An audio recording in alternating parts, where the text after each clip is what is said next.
Can you see my screen?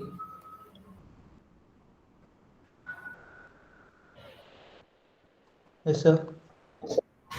Okay, okay.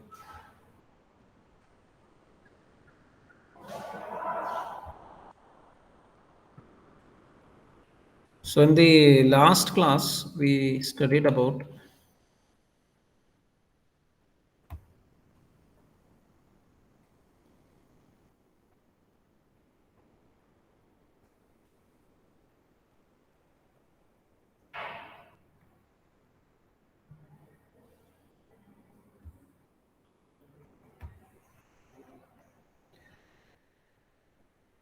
in the last class, we studied about steering gearbox, and we were discussing about the types of steering gearbox. So we have looked at screw and nut steering gearbox.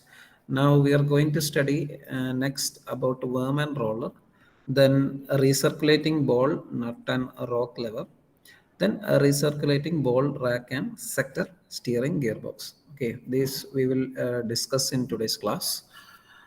So first one, worm and a roller type steering gearbox.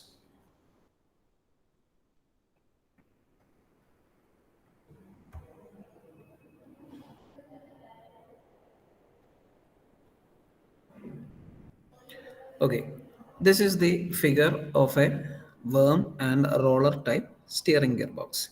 So you can see this is the complete assembly of a steering gearbox. The main components that are present in the steering gearbox is nothing but a worm, and this is called a roller or a sector. There are two types, worm and roller type steering gearbox, and also worm and sector type. So sector type is basically a gear type. So you can see this is a sector. It's in the shape of a gear, and this is in the shape of a roller. A worm is in the shape of a roller. I will show you a video later. Okay, in worm and roller, both are in the shape of a roller. Okay, it will be in the shape of a roller. I will show you what is a roller when discussing the video. So the main components are a worm and a roller.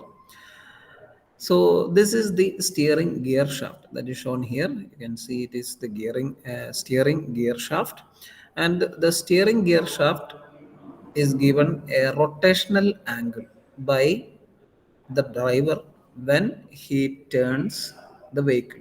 Okay, when we are turning the vehicle, we are applying a rotational motion to the steering wheel, and that is given that power is transmitted to the worm.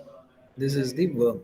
So the worm is a gear, and it rotates. It is given a rotational motion, and this rotational motion then gives a to and fro movement of the sector. So in the video I will show you how it is done, and you can see various other components shown here. So this is a tapered roller bearing that is shown here. It's a tapered size. So what is a tapered roller bearing? In a normal roller bearing, the cross section will be at the top and bottom. The cross section will be a complete circle. But when taking a tapered roller, this cross section will have a smaller circle, while this will have a bigger circle. So it is in the form of a taper or inclined type roller bearer.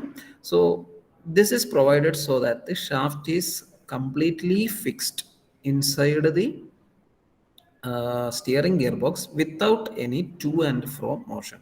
So we are giving a rotational motion at the steering gear shaft, and this rotational motion is transmitted to the worm. So if there is a movement in this direction of the worm, the power transmission will not be smooth, and we will face various wearing properties or various loads, and even sometimes sounds from the steering gearbox. So this is what is known as a play. So we have already known as we have already heard the term play. So play is nothing but where play is also seen in our gear shift selector mechanism. So you have the gearbox, and in the gearbox we have a gear selector mechanism to adjust the gear from first to second, third, fourth, fifth, top gear, reverse gear, etc. So while shifting that, due to continuous operation, there will be sufficient play. So what is play? Play is nothing but the loosely or the unaffected region when we are applying a force. So if you have a play in a steering gearbox, in a normal gearbox, you will see that the the selector mechanism, that is which the handle of the gearbox gets vibrated and moves around a lot freely instead of being locked in position. So this is because sufficient play is present inside the gearbox. In the same way, if there is a play that is seen inside a steering gearbox, the steering wheel also vibrates and is loosely handled at certain regions. So this can be seen in old ambassador cars, jeeps, etc. Okay, and this is because the bearings provided inside the steering gearbox of the jeep or the ambassador has been worn out. It is being worn out due to multiple operations. So that will result in unnecessary loads on the steering worm or the rack or etc. So to avoid this, we are using tapered roller bearing shown in the figure. Okay, and when these bearings are provided, this shaft does not move in this direction, but only the rotational direction. It is only free to move in the rotational direction, and this rotational direction gives a to and fro motion to the roller. Okay, now let's look at the explanation provided here. So this steering gearbox consists of an hourglass shaped worm, sometimes known as cam. So the worm shown in the figure here can also be some known as the cam between opposing taper roller bearings. So this is a taper roller bearing that is shown here, the small components, and even another one is shown here. Okay, this is provided for smooth movement of the steering gear shaft and also for minimizing the wearing of this shaft. So I have told you what is the wearing, and this wearing can be prevented by using a bearing. So what in turn gets worn out is nothing but the bearing. So when we go to a service center, when we are repairing or we are maintaining the steering gearbox, they change the bearing so as to reduce the play. Then that will be formed due to continuous operation of the steering gear shaft. So it is a metal. So when metal and metal comes into contact, there is a sufficient friction occurring, and this friction and rubbing of material results in wearing of the shaft or of the metal component. And to reduce that, we are using bearings. The next point you can see, engaging with the worm teeth is a roller follower or a sector which may have two or three teeth. So you can see here there are three teeth provided in the sector. Okay. Next, the movement of the steering wheel turns the worm, which in turns drives the sector. So we are giving a rotational motion to the steering gear shaft or the worm, and this gives a more movement to the or which drives the sector or the roller, and it is given a to and fro motion as shown in a video I have shown in previous class. Then the drop arm is connected to the sector through arm shaft. So the rotation of steering wheel results in linear motion of the drop arm. So there is a pitman arm shaft is shown here. It is then connected to a arm. Okay, It is then connected to a drop arm, and this drop arm is then connected to the Ackermann system as shown in a previous video, and this gives a to and fro motion and in turn moves the Ackermann or the moves the Ackermann steering mechanism to give sufficient inclination to the tires, and in turn turns the vehicle in the desired direction. So for that purpose, the drop arm is then connected to this shaft that is shown here. This is the pitman arm shaft. So the rotation of the steering wheel results in a linear motion of a drop arm. So the drop arm only moves in this direction. This is the direction shown for a drop arm. The forward and reverse efficiencies of worm roller gear tend to be slightly lower than cam and peg type of gear. Okay, there is another type of steering box that is using cam and peg type of gears, which you don't have to study, you just have to know, that's all. And when comparing with that, the efficiencies are much lower than cam and peg type of gear. So the forward and the reverse efficiency of a worm roller is lower when compared with cam and peg type of gear. That is, which has that is in forward positions. So we are running the vehicle in forward directions. 73% efficiency is occurred during steering control, maneuverability, and smooth movement in the forward direction. When taking in the reverse direction, only 48% efficiency is found in the reverse direction. So one of the problems that we have studied in the last this one is screw and nut friction steering gearbox.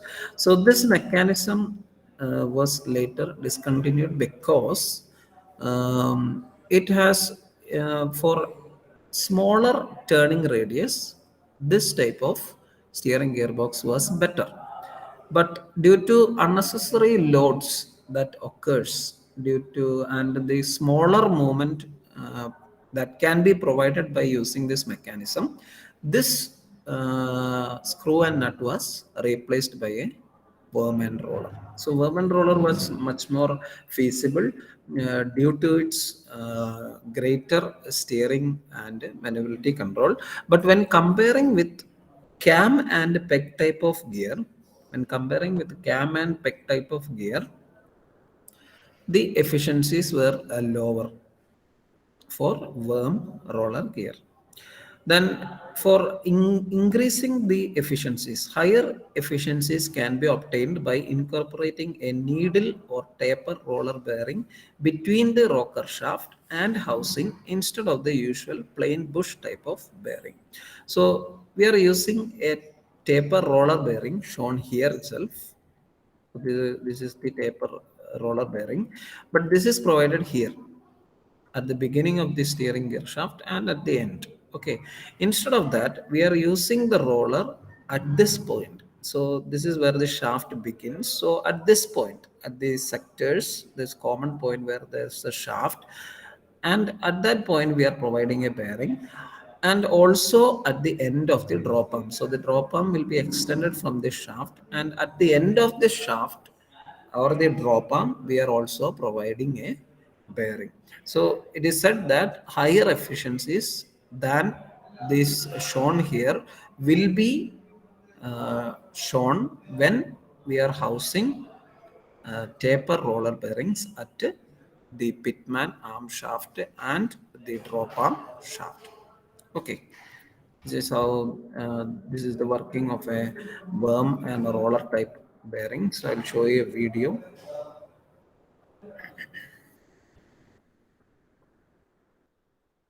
Okay, this is how in an steering gearbox of worm and roller is mounted. So this is a roller. Sorry, this is the steering gear shaft worm, and this is the roller. You can see there will be three gears. Okay, three teeth that is provided here. That is the roller. So roller and worm is in the same shape, and it is in meshed with each other. So a rotational motion of this worm provides a rotational motion of the roller, which provides a linear motion to the drop arm. So this is the shaft shown here. The shaft, the drop arm is in the other direction, just opposite to the shaft. So this is the shaft, that the Pitman rocker arm shaft, and this is the roller. So we are giving a rotational motion to this component. This is the steering gear shaft. Okay, this is how it is found in an engine, and this completely inside will be lubricated by means of a grease. We'll be applying grease so as to give sufficient motion, free motion of the steering wheel without any effort. For that purpose we are using a roller and a worm. So you can look at the working here. So this is how it works. So this is the shaft that is going here, and this is the drop arm. You can see the drop arm here. So we are giving a rotational motion to the worm here. You can see, and since it is meshed with here, it can be two or three. There can be two or three teats. So when we are giving this rotational motion, the depending on that motion, the worm moves in the to and fro motion. So this is the only motion that a rocker arm, drop arm can move. So this is the worm and a roller type steering gearbox.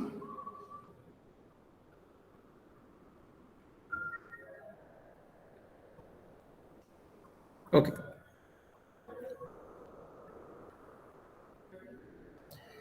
Next, we will look at recirculating bolt nut and rocker lever steering gearbox. Okay, the recirculating ball and rocker level lever steering gearbox consists of a worm itself as shown here. This is the worm shaft. So instead of providing tapered roller bearings, we are providing ball bearings. Okay, you can see here there is two balls that is shown here. So instead of providing a single tapered roller, it uses ball bearings here. These are ball bearings, so multiple balls will be assembled here inside this bearing, and this will give smooth rotation of the steering gearbox, and also it will give it will lessen the wearing effects of the worm shaft. So this is the worm shaft. This is the steering gearbox input. So here the steering wheel comes, and this rotation, uh, results in the movement of balls, recirculating balls present inside the steering gearbox. So these bolts are then coupled to a um, these these bolts are then coupled. This worm shaft is then coupled to a rocker lever mechanism, which moves the rocker lever by the application of a rotation of the bolt shown here. So you can see how the bolts are mounted here. So it is in a rotational direction. So it is passing through the grooves provided in the worms. So bolts are present on the grooves here. It need not be present here. Sometimes it can be present at one, two, three grooves. That's the maximum, or at single grooves provided in the steering gear shaft or the worm shaft. Then this is the transfer tube here. I'll tell you about the transfer tube when you look at the video. And this is the rocker fork. Okay, this rocker is given the to and fro motion here. So there is a guide here. So this rocker can move in this direction or this direction, giving the drop arm the same motion as shown in previous video. So this rocker arm, the movement of the balls moves this rocker. This is the rocker fork, and this rocker can move in a to and fro motion, thereby moving the drop arm. So the drop arm is connected here. Uh, so you can see this is the shaft here. So this is the top view, you can see here. This is the front view. So from the top view, you can see this is the shaft that is provided here. So there is a shaft here, and due to this motion, this rocker arm, this assembly completely moves this way and that way. Okay, moves upwards and downwards as shown in this figure, giving a motion to the rocker shaft or the rocker fork shaft. Okay, that is how the working of a rocker ball nut and a lever steering wheel box is done. We will look at the descriptions given here. Improvement in efficiency of the simple screw and nut reduction is achieved by replacing the male and female screw thread by semicircular grooves machined spirally onto the input shaft and inside the half nut, and then lodging a ring of steel bolts between the internal and external grooves within the nut assembly. So we have earlier studied about screw and nut friction steering gearbox. So one of the reasons I told you this was out of practice because of the load it develops. So it is having a small turning radius, and also sufficient load has to be provided to give a small motion of this nut. To assist or to improve that condition, we are using bolts. Okay, this is the same as that of uh, a screw and nut. So the recirculating bolt nut has the same construction as that of a screw and nut, but it utilizes a rocker arm and also providing bolts at the grooves of the worm. This is how it is different. So it is an improvement of screw and nut gearbox, and we are giving semicircular grooves into the input shaft. This is the input shaft, that is the steering gearbox shaft, and we are giving semicircular grooves. And through these grooves, we are lodging a ring of steel bolts between the internal and external grooves within the nut assembly. So this is the nut assembly, and we are providing a ring. You can see here it is in the shape of a ring. Okay, and we are providing multiple bolts. These are called recirculating bolts, and these are steel bolts. Okay, steel bolts are lodged in between the grooves of the steering gearbox, steering shaft, and the rocker arm assembly shown here. So it is lodged in between, and due to the movement of these bolts in the grooves, we are giving or we are getting a to and fro motion of the rocker.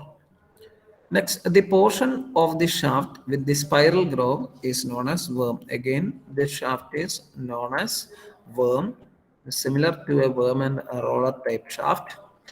Then the half nut has an extended tower made of conical seat and a spigot pin. So you can see here,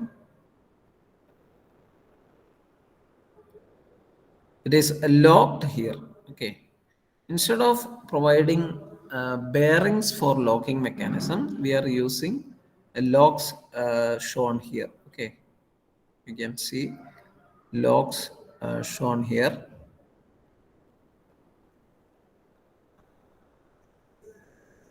and these locks are provided so as not to give any this way direction or any forces to be applied in this way direction and cause play inside the steering gearbox. That is a function of um these components shown here. This is the locking mechanism. Then when assembled, the conical seat engages with the rocker forks of the rocker lever, whereas a roller on the nut engages a glide slot machined in the top cover plate. So we are talking about the rocker arm or the rocker fork assembly. So this assembly, there is a guide slot provided inside this. So this is free to move in this direction. This is the only direction it can move. And these are the empty spaces for the rocker fork to move. And this, to move the rocker fork, bolts are inserted into the groove of the rocker arm itself. So this is the rocker, and you can see there is a groove here. So this ball is present inside the groove of the rocker. So this point talks about the groove present inside the rocker, and also the slot that is provided for the motion of the rocker arm. Next, when the worm shaft is rotated, the roller prevents the nut turning. Movement of the nut along the worm will result in a semi-axial displacement for the roller within its slot. So fixing the roller at this guide slot ensures that the rocker arm doesn't roll with the bolts. So the bolts provided, the steel bolts provided here, as a rotational motion due to the rotational motion of the steering gear shaft or the worm. And to ensure that the rocker arm doesn't move in such a way, we are locking it inside a guide slot so that we obtain only to and fro motion of the rocker arm.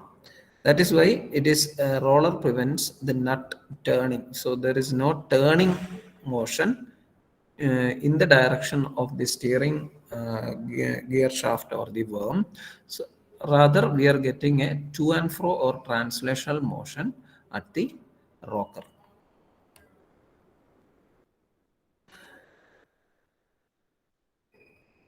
Forward and reverse efficiencies for this type of recirculating ball and rocker lever is approximately 80% and 60%. So in forward gear conditions and when maneuvering in forward conditions, yeah, that is while turning the vehicle, moving in a straight line, cornering, etc., it shows 80 percentage efficiencies. So a common question that occurs is that why not 100 percentage? Why don't we get 100 percentage? So these are all metallic components that we are providing inside the steering gearbox, and using this metallic components, due to sufficient frictions and loads developed inside the steering gearbox, we do not obtain maximum power output than which we give. So using for assisting these purposes, we are using a hydraulic mechanism wherein a power steering mechanism is created. So we are using a hydraulic fluid that in turn gives us more efficiency for steering, but still it does not come to 100 percentage. Okay, so forward and reverse efficiencies when looking at recirculating ball nut and rocker lever, it is shown 80 percentage and 60 percentage. That is 80 percentage in the forward direction and 60 percentage in the reverse direction. So when we look at now the figures, so this is how a recirculating ball nut is kept. You can see here.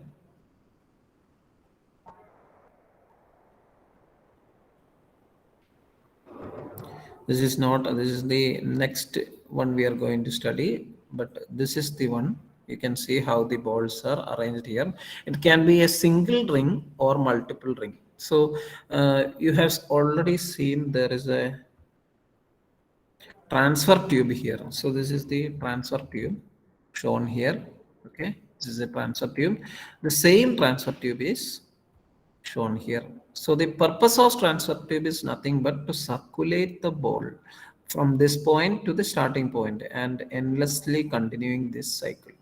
Okay, that is the purpose of transfer tube. So if this transfer tube was not present, the balls will simply run through this worm without any any way to transmit the motion to the rocker arm. So by providing this transfer tube, we are arresting the movement of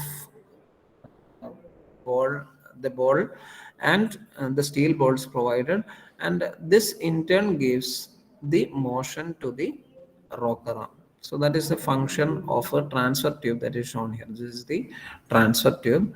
So for a general working purpose, this is not the exact working. For general working purpose, I will show you how it moves.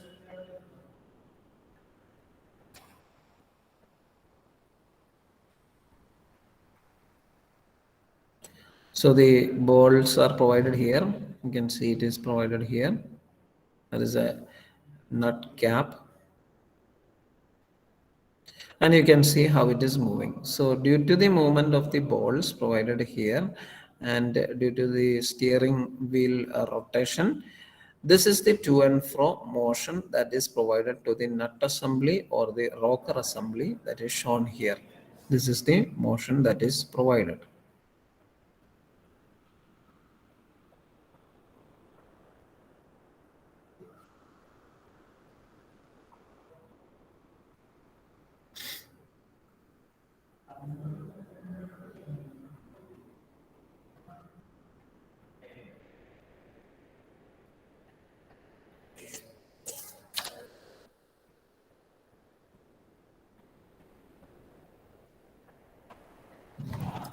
Okay, another one video.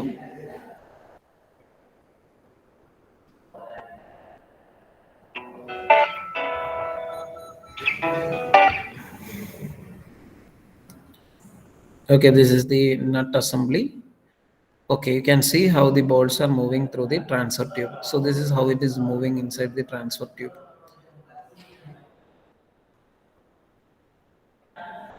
So this is the pathway for the ball to move.